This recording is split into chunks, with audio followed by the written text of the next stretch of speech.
नमस्ते मित्रों, जय श्री कृष्णा।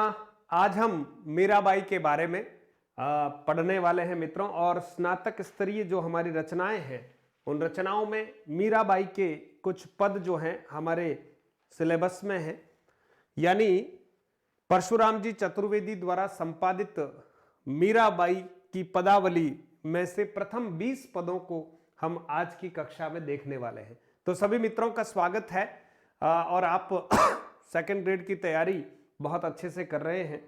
एक आध प्रश्न मीराबाई की इस पदावली से भी संभव है, इसलिए बस आनंद के साथ, क्योंकि मीराबाई के पद जो हैं गेय पद हैं और गेय पदों को मित्रों बड़ा आनंद के साथ जब आप गायन करते हैं तो अर्थ जो है स्वतः ही समझ में आ जाता है। और कोशिश करते हैं कि आपको ये सारे पद में समझा पाऊं। तो आइए सबसे पहले मीराबाई के बारे में कुछ समझने का प्रयास करते हैं। मित्रों, मीराबाई पदावली वैसे लिखने में शुद्ध यही है मित्रों, चंद्रबिंदी का प्रयोग प्रायः हम नहीं करते हैं। तो आप देखेंगे मित्रों, मीराबाई के बारे में सबसे पहले हम थोड़ा जन्म को लेकर और उनके जो पूरा व्यक्तित्व है उसके ऊपर हम प्रकाश डालते हैं।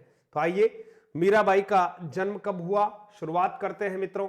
मीराबाई का जन्म जो है मित्रों 1498 ईस्वी में कुड़की मेड़ता ग्राम में हुआ है। जन्म 1498 ईस्वी में कुड़की मेड़ता नामक रियासत में आपका जन्म हुआ है। कुड़की नामक रियासत है मेड़ता, और ये मेड़ता और नागौर में कुड़की नामक जो रियासत है मित्रों उनमें आपका क्या हुआ, जन्म हुआ। मीराबाई के निधन की अगर बात करते हैं मित्रों तो निधन 1546 ईस्वी में मीराबाई का निधन हुआ। और ऐसा कहा जाता है कि द्वारिकाधीश की मूर्ति में आप समाहित हो गई द्वारका में नृत्य करते करते। तो मीराबाई का निधन जो है बड़ा रहस्यमय रहा है ना। और आपके पिता का नाम मित्रों राव रतन सिंह था। आपके पिता का नाम राव रतन सिंह और आपके दादा का नाम मित्रों राव दूदा था। ये राव दूदा ही थे जिनके संस्कार जो है मीराबाई में बचपन से ही प्रकट हुए हैं। और ये संस्कार थे मित्रों कृष्ण भक्ति के। राव दूदा कृष्ण के अनन्य भक्त थे और उनकी भक्ति का प्रभाव जो है मीराबाई पर भी पड़ा। और मीराबाई जो है अनन्य उपासिका बन गई भगवान श्री कृष्ण की। और कहते हैं कि मीराबाई पंथ निरपेक्ष, संप्रदाय निरपेक्ष भगवान श्री कृष्ण की भक्त हैं, कवयित्री हैं। फिर देखिए मित्रों, आपका विवाह होता है और आपके पति का नाम है भोजराज, राणा सांगा के पुत्र हैं। चित्तौड़ के महाराणा सांगा के ज्येष्ठ पुत्र भोजराज के साथ आपका विवाह हुआ। 1516 ईस्वी में आपका विवाह हुआ और विवाह के 7 वर्ष पश्चात जो है पति की मृत्यु हो गई, भोजराज जी की मृत्यु हो गई, है ना। और आपके ऊपर सती होने का बड़ा दबाव डाला गया, लेकिन आप सती नहीं हुई। आपका कहना था कि मेरा पति तो गोविंद है, कृष्ण है ना। इस शरीर के पति का देहांत हुआ है वो अलग बात है, बाकी मेरा पति तो कौन है, भगवान श्री कृष्ण है और मैं अमर सुहागिन हूं। ऐसा करके वो जो है सती नहीं होती है मित्रों। और उस समय सती नहीं होना, राज परिवार में होते हुए सती नहीं होना एक बहुत बड़ा जघन्य अपराध माना जाता था। उन स्थितियों को मीराबाई ने किस तरह से जो है उन स्थितियों का सामना किया होगा उसकी कल्पना करना भी आज बड़ा मुश्किल सा होता है। आज समय बड़ा सरल सा है, हमें बहुत सारी आजादियां हैं, उस समय बहुत सारी बंदिशें थी। उन बंदिशों में भी नारी चेतना की अलख जगाने वाली, नारी मुक्ति की प्रथम अगर कई कहें तो अलख जगाने वाली कौन है, मेवाड़ की मां मीरा। आइए आगे बढ़ते हैं। संप्रदाय निरपेक्ष कृष्ण भक्ति कृष्ण भक्त कवयित्री हैं आप, कोई संप्रदाय नहीं है, है ना। तो संप्रदाय निरपेक्ष जो है न तो सखी संप्रदाय है, न निरंजनी संप्रदाय है ना, न निम्बार्क संप्रदाय है। आपकी भक्ति जो है मित्रों वो माधुर्य भाव की भक्ति है। और आपके मीराबाई की पदावली के नाम से प्रथम 20 पद जो है वो परशुराम पंडित संपादक जो है परशुराम जी चतुर्वेदी, उनसे 20 पद लिए गए हैं जिनको हमें देखना है। और आपके द्वारा संपादित कुल 202 पद है मित्रों। मीरा का काव्य मूलतः अगर देखा जाए तो विरह का काव्य है, यानी विप्रलंब श्रृंगार से ओतप्रोत आपका काव्य है। काव्य पूर्णतः असांप्रदायिक है, किसी प्रकार की सांप्रदायिकता का समावेश मीरा के काव्य में नहीं मिलता है। और सुमित्रानंद पंत कहते हैं मीरा तो मरुस्थल की मंदाकिनी है। मीरा तो मरुस्थल की क्या है मित्रों, मंदाकिनी है, ऐसा कहते हैं सुमित्रानंद पंत। ठीक है, आपका जन्म जो है 1498 से 1546 माना जाता है मित्रों, लेकिन नवीन मत के अनुसार आपका जो जन्म है 1504 से 1563 ईस्वी के मध्य ठहराया जाता है मित्रों, है ना, ये नवीन मतानुसार है। लेकिन प्रायः हम जन्म की बात करते हैं तो 1498 ईस्वी ही मानते हैं और 1546 ईस्वी में आपका देहावसान मानते हैं। ठीक है मित्रों, भाषा की अगर बात करें भाषा की बात करें मित्रों, तो आपकी भाषा जो है ब्रज मिश्रित राजस्थानी भाषा है। ब्रज मिश्रित क्या है, राजस्थानी भाषा है मित्रों, ब्रज मिश्रित राजस्थानी भाषा है। और कह सकते हैं कि कहीं न कहीं आपकी काव्य रचनाओं में, भजनों की रचनाओं में कई तरह के शब्दों का प्रयोग होता है, जिसमें मुख्य रूप से ब्रज भाषा और राजस्थानी भाषा के शब्दों का समावेश है। तो इस प्रकार से मीराबाई के बारे में एक सामान्य परिचय आपके सामने रखने का प्रयास किया। 1498 ईस्वी में जन्म है, 1546 ईस्वी में मृत्यु है, 1516 ईस्वी में विवाह है। विवाह के 7 वर्ष पश्चात जो है पति भोजराज का देहांत हो जाता है। पति भोजराज कौन है, चित्तौड़ के राणा सांगा के ज्येष्ठ पुत्र है मित्रों। फिर बात करते हैं मित्रों, मीरा की रचनाओं के बारे में बात करनी है, महत्वपूर्ण है। अभी 15 नवंबर 2022 को संस्कृत शिक्षा विभाग की व्याख्याता भर्ती परीक्षा में भी मीराबाई से संबंधित एक प्रश्न पूछा गया था कि मीराबाई की रचनाएं निम्नलिखित में से मीराबाई की रचनाएं कौन सी नहीं है। तो जो रचनाएं हैं उनको हमें समझना है। नरसिंह मायरो आपकी रचना है सॉरी, और गीत गोविंद की टीका आपकी एक रचना है मित्रों। राग गोविंद आपकी रचना है। सत्य भामानुरूषण आपकी एक रचना है। मीरा के स्फुट पद आपकी रचना है। सोरठ के पद आपकी रचना है और मीराबाई का मल्हार आपकी रचनाएं हैं। आपकी प्रमुख रचनाओं की अगर बात की जाती है तो आपकी प्रमुखतः 7 रचनाएं हैं मित्रों। कृष्ण भगवान की अनन्य उपासिका मीरा जो है अपने पूरे जीवन को कृष्णमय ही बनाना चाहती है। कृष्ण के इतर कोई रंग अपने जीवन में नहीं लाना चाहती है, इसलिए कृष्णमयी मीरा है, संप्रदाय निरपेक्ष मीरा है। और रसखान भी संप्रदाय निरपेक्ष कृष्ण भक्त कवि है मित्रों, और दोनों ही अनन्य उपासक है भगवान श्री कृष्ण के। मीरा के स्फुट पद ही पदावली के रूप में अलग अलग नामों से प्रकाशित है। मीरा के जो स्फुट पद हैं वे ही पदावली के नाम से या अलग अलग नामों से क्या है, प्रकाशित है। जैसे एक रचना है मीरा जीवनी और काव्य। मीरा जीवनी और काव्य श्री महावीर सिंह गहलोत के द्वारा संपादित 108 पदों से युक्त यह रचना है, ध्यान रखिएगा।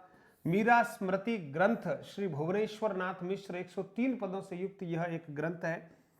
मीरा की प्रेम साधना भुवनेश्वर नाथ मिश्र ही है मित्रों, 216 पदों से युक्त एक रचना है। मीराबाई की पदावली श्री परशुराम चतुर्वेदी है, 202 पदों से युक्त रचना है। और मीरा वृहद पद संग्रह सुश्री पद्मावती है ना, मीरा वृहद पद संग्रह सुश्री पद्मावती, ध्यान रखिएगा। मीरा वृहद पद संग्रह सुश्री पद्मावती 590 पदों का मित्रों क्या है, संकलन है। तो ये कुछ रचनाएं हैं जो स्फुट पद जो है अपनी ओर से संपादित करके अलग अलग नामों से रचनाएं प्रकाशित की है। मीरा जीवनी और काव्य, मीरा स्मृति ग्रंथ, मीरा की प्रेम साधना, मीराबाई की पदावली, मीरा वृहद पद संग्रह, याद रखिएगा। किसी भी नाम से अगर कोई हमारे सामने पुस्तक आ जाए मित्रों तो रचनाकारों का नाम, संपादकों का नाम हमारे ध्यान में होना चाहिए। फिर देखिए आगे बढ़ते हैं मित्रों। मीराबाई की पदावली के बारे में जब हम बात करते हैं मित्रों, मीराबाई की पदावली संपादक कौन है, परशुराम जी चतुर्वेदी, और उनके प्रथम 20 पदों पर हमें चर्चा करनी। पदावली के सभी पद गीतों के रूप में या गेय हैं, उनको आराम से गाया जा सकता है। पूरा पद किसी न किसी राग रागिनी के अनुसार है। पदावली के पदों का मुख्य विषय मीराबाई के आंतरिक भाव है। अपने व्यक्तिगत जीवन का प्रतिबिंब पदावली में दिखाई पड़ता है। अपने व्यक्तिगत जीवन का प्रतिबिंब जो है वो पदावली में दिखाई पड़ता है। आइए पदावली की ओर हम रुख करते हैं और उन पदों को जो गेय है बड़ी कोशिश करते हैं, अच्छे से समझने का प्रयास करते हैं। मीराबाई की पदावली, पहला पद आपके सामने देखिएगा। पहला पद है राग तिलंग है, स्तुति है, वंदना है और अलग अलग तरह के रागों से युक्त है। ये राग तिलंग है मित्रों, है ना, राग तिलंग। अलग अलग राग हैं, उन रागों में इसे लिखा गया है। कुल मिला के गेय पद है। मन थे परस हरि के चरण, मन थे परस हरि के चरण, सुबग शीतल कमल कोमल जगत ज्वाला हरण। जिन चरण प्रहलाद परस्या इंद्र पदवी धरण, जिन चरण ध्रुव अटल करस्या शरण असरण शरण। जिन चरण ब्रह्मांड भेट्या नख सिखो सिरी धरण, जिन चरण कालिया नाथ्या गोपलीला करण। जिन चरण गोवर्धन धार्यो गर्भ मधवा हरण, दासी मीरा लाल गिरधर अगम तारण तरण। दासी मीरा लाल गिरधर अगम तारण तरण। हो सकता है मित्रों ये राग जो है वो राग नहीं हो जो यह लिखा हुआ हो, लेकिन गेय पद है। मीरा के पदों को भजनों की तरह खूब गाया जाता है ना। जितने भी सत्संग रत जगह होते हैं, मां मीरा के भजनों का आनंद लिया जाता है। तो मां क्या कह रही है?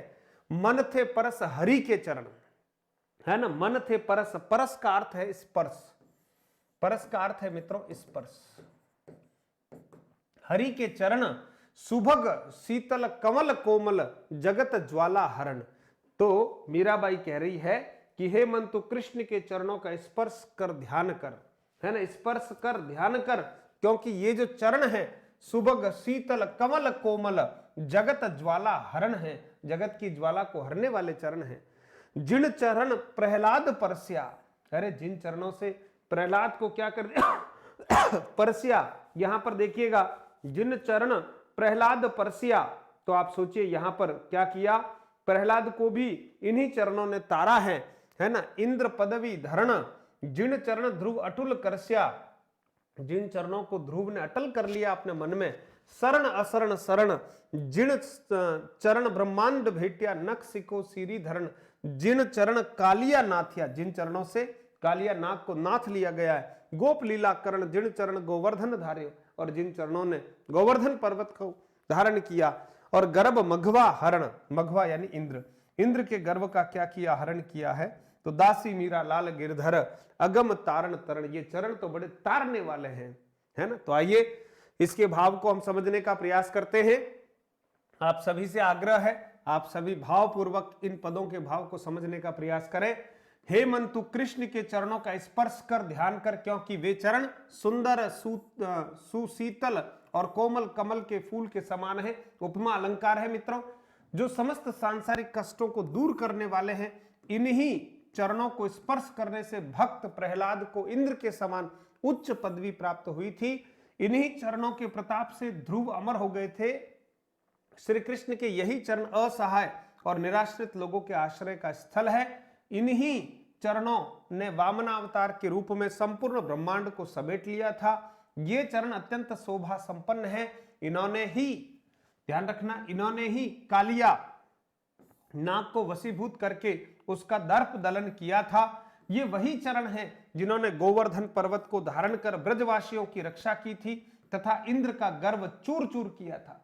आपको पता है इस अंतर कथा का कि हमेशा इंद्र की पूजा करते थे। भगवान श्री कृष्ण ने कहा किसकी पूजा कर रहे हो, कि नहीं इंद्रदेव की पूजा कर रहे हैं। उन्होंने कहा कि नहीं, हमें सब कुछ देता कौन है, गोवर्धन पर्वत है। आइए इस बार गोवर्धन पर्वत की पूजा करते हैं। और जैसे गोवर्धन पर्वत की पूजा करते हैं, इंद्र को पता चलता है, इंद्र क्रुद्ध होते हैं। प्रलय के मेघों को आदेश दिया जाता है कि नंद बाबा के गांव को, गोकुल मथुरा को डुबा दो, और भयंकर जो है घनघोर वर्षा होती है। भगवान श्री कृष्ण जो है अपनी इस नन्ही सी अंगुली के ऊपर जो है गोवर्धन को धारण करके समस्त लोगों की रक्षा करते हैं। इंद्र थक कर नीचे आता है और अपने घमंड को कहीं न कहीं ठेस पहुंचती उसके, और भगवान श्री कृष्ण से क्षमा याचना करता है। तो इन्होंने ही गोपियों के साथ रासलीला की थी। मीराबाई कहती है कि मैं तो गिरधर के उन्हीं चरणों की दासी हूं जो इस दुस्तर संसार रूपी सागर से पार उतारने वाली नौका के समान है ना। ये चरण जो है इस दुस्तर यानी बहुत कठिनता से जिसको तैर कर पार किया जा सके, ऐसे संसार रूपी सागर से पार उतारने वाली नौका के समान है। चलिए आगे बढ़ते हैं। आगे देखिएगा, अगला जो है मित्रों पद है, अगला पद है और राग है ललित। ठीक है, अब ये रागों का ज्ञान इतना तो नहीं है मुझे, लेकिन मैं थोड़ा आपको गेय रूप में जरूर आनंद देने का प्रयास करूंगा।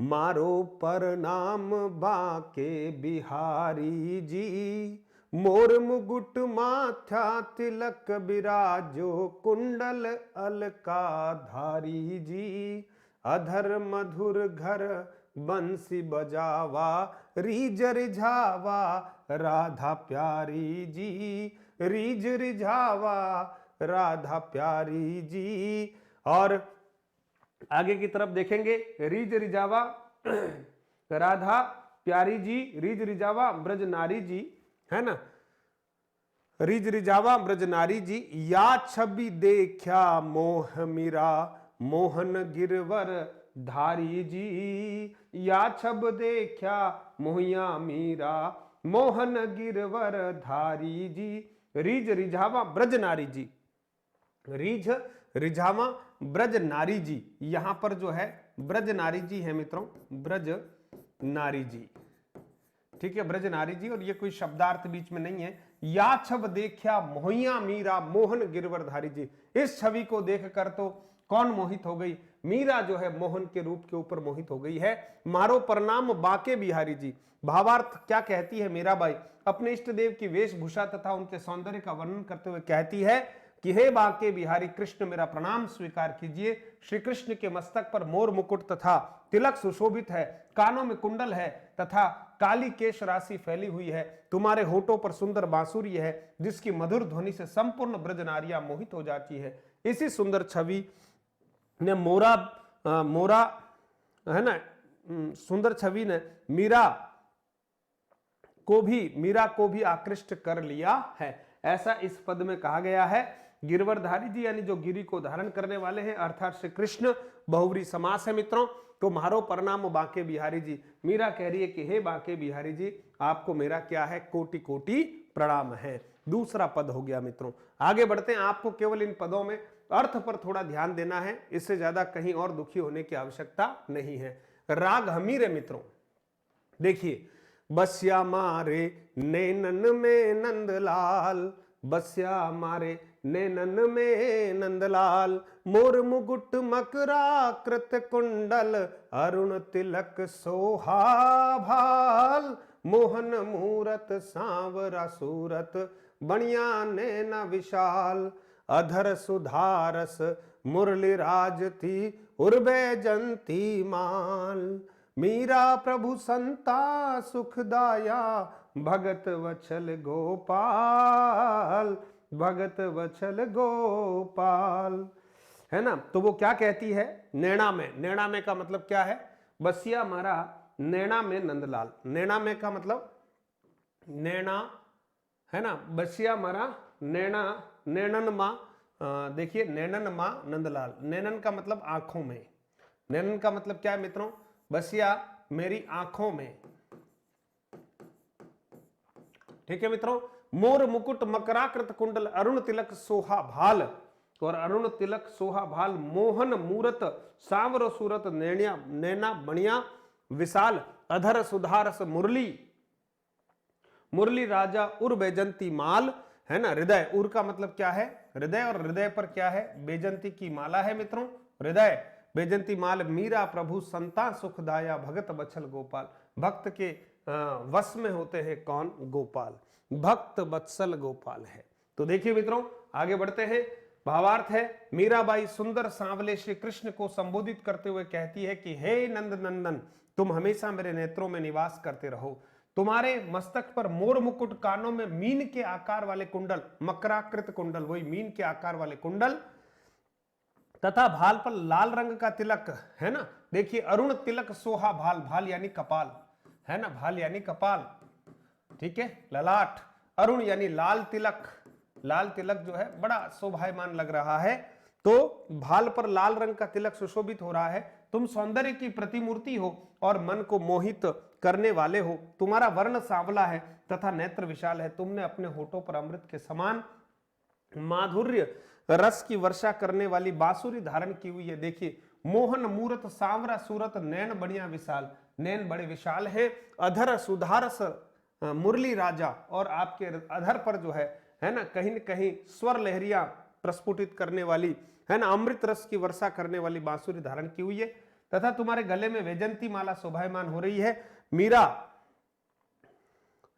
मीरा श्री कृष्ण से प्रार्थना करते हुए कहती है, मीरा श्री कृष्ण से प्रार्थना करते हुए कहती है कि हे संतों को सुख प्रदान करने वाले भक्त वत्सल श्री कृष्ण, तुम सदैव मेरे नयनों में बसे रहो, सदैव मेरे नयनों में क्या करो, निवास करो। ऐसी प्रार्थना इस पद में करती है कौन? मां मीरा। किससे करती है? भक्त वत्सल गोपाल से। फिर देखिए अगला पद है, क्या है देखिए, अगला पद देखेंगे। हाँ, ये पद जो है हमारा हो गया है, शायद तीसरा पद हमारा हो गया, रिपीट हुआ है। चलिए अगला देखते हैं पद हमारा, चौथा पद देखें। हरि मारा जीवन प्राण आधार, हरि मारा जीवन प्राण आधार, और असीरो ना मारा थे विण तीनों लोक मझार, थे विण महाने जग ना सुहावा, निरख्या सब संसार, मीरा रे प्रभु दासी रावली, लीजियो नेक निहार। भावार्थ है, मीराबाई कहती है कि श्री कृष्ण की अमर साधिका है, हरि मारा जीवन प्राण आधार, हे हरि आप मेरे जीवन के आधार हो, मेरे जीवन के प्राणों के आधार हो, हरि यानी भगवान श्री कृष्ण, और आशीरो न महाराज थे विण, और आपके बिना वह उन्हीं को अपने जीवन का आधार मानती है। तो ईश्वर से प्रार्थना करती हुई कहती है कि हे कृष्ण तुम मेरे प्राणों का सहारा हो, बिना मेरा इन तीनों लोकों में कोई आश्रय नहीं है, तुम्हारे बिना मुझे यह संसार अच्छा नहीं लगता है। थे विण यानी आपके बिना इस संसार में मेरा कोई सहारा नहीं है, तीनों लोकों मझार, इन तीनों लोकों में आपके बिना मेरा कोई सहारा नहीं है, आपके अलावा कोई मेरा सहारा नहीं है। थे विण महाने जग न सुहावे, और तुम्हारे बिना मुझे संपूर्ण संसार जो है अच्छा नहीं लगता है। और फिर देखिएगा सुहावा, निरख्या सब संसार, सारे संसार को तुम्हारे मैंने संपूर्ण संसार को परख कर देख लिया है। मीरा कहती है कि हे कृष्ण मैं तो तुम्हारी दासी हूं, तनिक मुझ पर भी कृपा दृष्टि कीजिए। मीरा रे प्रभु दासी रावली, लीजियो नेक निहार, निहार यानी देख लेना, जरा मेरी तरफ भी कृपा दृष्टि है ना रखिएगा, ऐसी गुहार करती है मां मीरा। किससे करती है? भगवान श्री कृष्ण से, है ना, कि मैंने संपूर्ण संसार को परख कर देख लिया, मैंने संपूर्ण से परख कर देख लिया है। ठीक है, तो यहां पर आप देखिएगा तुम्हारे बिना मुझे संसार अच्छा नहीं लगता। यहां पर देखिए तुम्हारे बिना, यहां पर एक पंक्ति छूट गई है, मैं यहां लिख रहा हूं, तुम्हारे बिना यह संसार मुझे अच्छा नहीं लगता है, यह संसार मुझे अच्छा नहीं लगता है अच्छा नहीं लगता है। ठीक है, तुम्हारे बिना यह संसार मुझे अच्छा नहीं लगता है। ठीक है मित्रों, यहां तक आपको समझ में आ गया। चलो आगे बढ़ते हैं, और अगला पद है मित्रों प्रेमाभिलाषा का पद है हमारे पास। ठीक है, हाँ, आप सभी अच्छे से इस पद का आनंद लीजिएगा, है ना। पांचवा जो पद है मित्रों, पद कुछ आगे पीछे हो सकते हैं। ठीक है, इसके बाद जो हमारा पद था हरि मारा तनक हरि चितवा मारी और, ठीक है, ये भी हम देखते हैं। हाँ,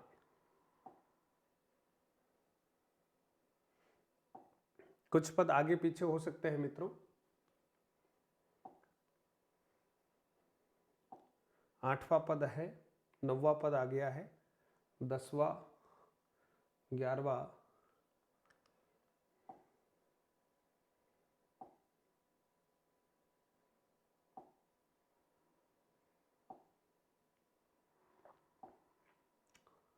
16,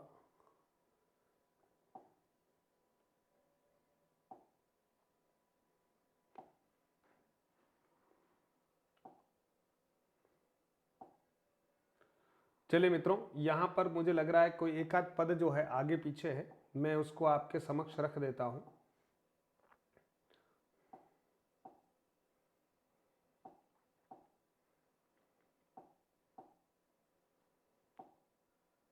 आठ हो गया, 8 के बाद सीधा यहाँ कोई कॉपी पेस्ट में दिक्कत हुई है।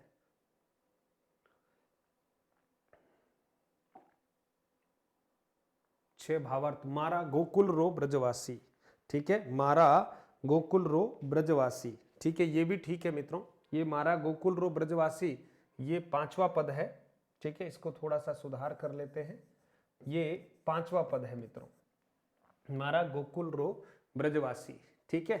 और नैना बनज, ठीक है, यहां पर नैना बनज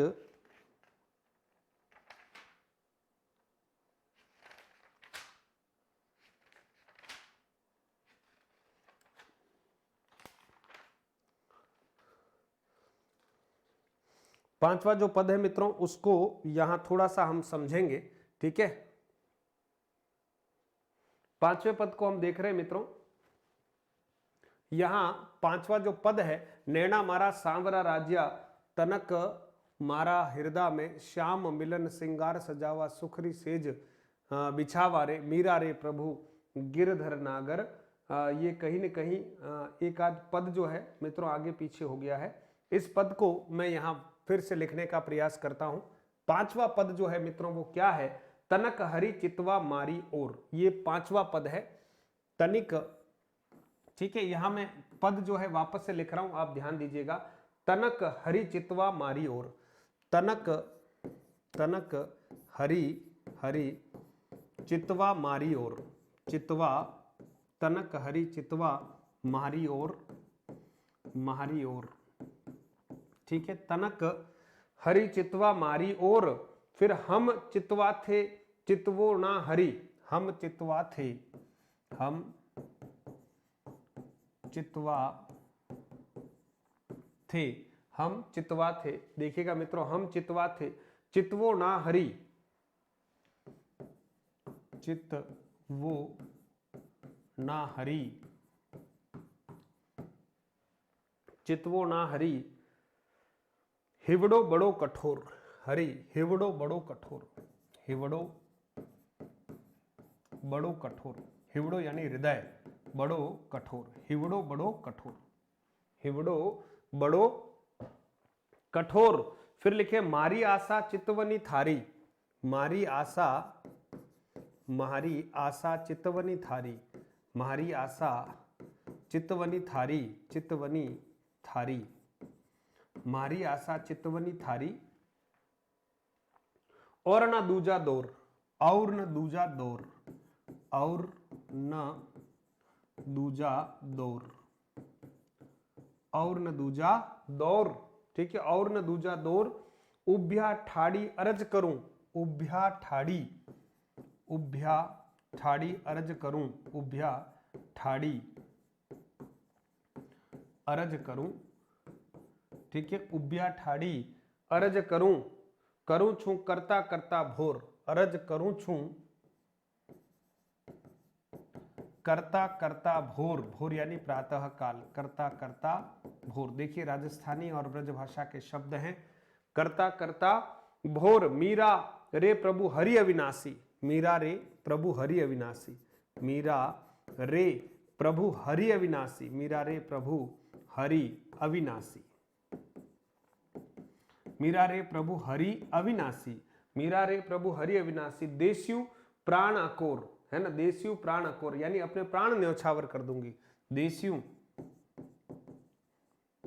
ठीक है, देस्यु, देस्यु प्राण अकोर, देस्यु प्राण अकोर, है ना, उस गिरधर के लिए मैं अपने प्राण भी दे सकती हूं। तो मित्रों ये जो है वो पांचवा हमारा पद है, थोड़ा सा आप इसको समझने का प्रयास करें। भावार्थ यह कि भक्त कवियों ने जहां भगवान को आत्मसमर्पण किया वहां अपने इष्ट देव को संबोधित करते हुए उसे शिकायत और उलाहना देने का अधिकार भी प्राप्त किया। मीरा भी अपने गिरधर गोपाल को प्रार्थना के साथ साथ उलाहना देते हुए कहती है कि हे कृष्ण जरा हमारी ओर भी कृपा दृष्टि करो, है ना, तनक हरि चितवा मारी ओर, चितवा यानी हमारी ओर भी दृष्टि धरो, है ना, अपनी कृपा दृष्टि करो, मैं तो निरंतर तुम्हारी ओर ही देखती रहती हूं, ठीक है। तनक हरि चितवा मारी ओर, हम चितवा थे चितवो ना हरि, है ना, हमारा चित्त तो सदैव हरि की तरफ ही है, हिवड़ो बड़ो कठोर, लेकिन तुम मेरी ओर नहीं देखते हो, तुम्हारा हृदय बड़ा ही कठोर है, तुम्हारी कृपा पूर्ण दृष्टि ही मेरा एकमात्र लक्ष्य है। मारी आशा चितवनी थारी और न दूजो ठोर, और दूसरा कोई मेरा ठोर ही नहीं है, है ना।